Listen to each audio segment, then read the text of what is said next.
दोस्तों, चैनल पर नए हो तो चैनल को सब्सक्राइब ज़रूर करें और कहानी पूरी सुनें।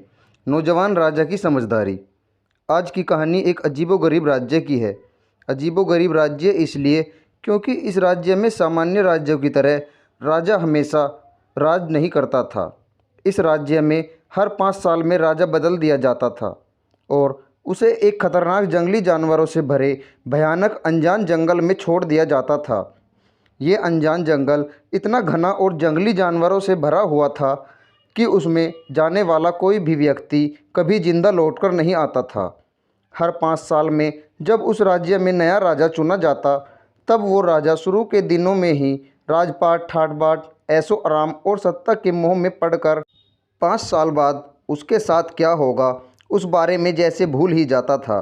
जैसे जैसे समय बीतता वैसे वैसे उनको मौत का डर सताने लगता और डर की वजह से वो सोचने समझने की शक्ति गंवा बैठते और उनके साथ भी वही होता जो उनसे पहले के राजाओं के साथ हुआ था।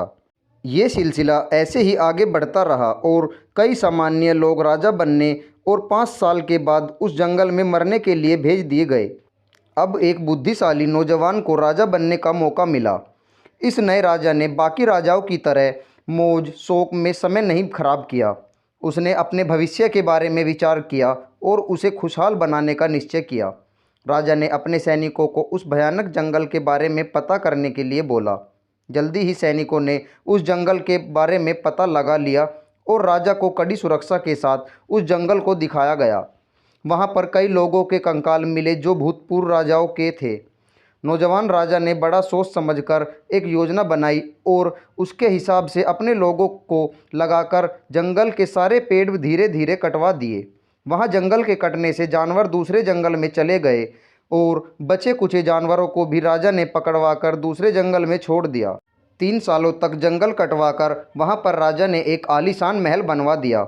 बाकी के 2 सालों तक राजा ने गरीब लोगों के लिए उस जगह हजारों घरों का निर्माण करवा दिया और इस जंगल को पूरी तरह एक नए राज्य में तब्दील कर दिया। जब इस राजा का 5 साल का कार्यकाल खत्म हुआ तो नियम के मुताबिक उसे उसी जगह जहाँ पर पहले जंगल था और अब नया राज्य भेज दिया गया। उस नए राज्य में बसी नई प्रजा अपने राजा का पहले से इंतजार कर रही थी। वहाँ पर जाते ही इस नए राजा का बहुत भव्य स्वागत किया गया और यह राजा सिर्फ 5 सालों के लिए नहीं, हमेशा के लिए राजा बंद कर दिया।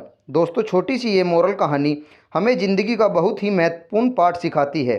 कहानी हमें सिखाती है कि कैसे हम हमारे जीवन में छोटी मोटी खुशियों में डूबकर अपने भविष्य को ख़राब कर देते हैं। अगर हमें कुछ समय के लिए खुशियाँ मिलती हैं, तब हम भूल जाते हैं कि हमारे भविष्य को भी खुशियों से भरा रहे, इसीलिए थोड़ा काम करना चाहिए। दोस्तों, अगर आपको यह मोरल कहानी अच्छी लगी हो तो लाइक, शेयर और हमें कमेंट बॉक्स में अपने विचार ज़रूर बताएं और चैनल पर नए आए हो तो चैनल को सब्सक्राइब ज़रूर करें। आपका बहुत बहुत धन्यवाद।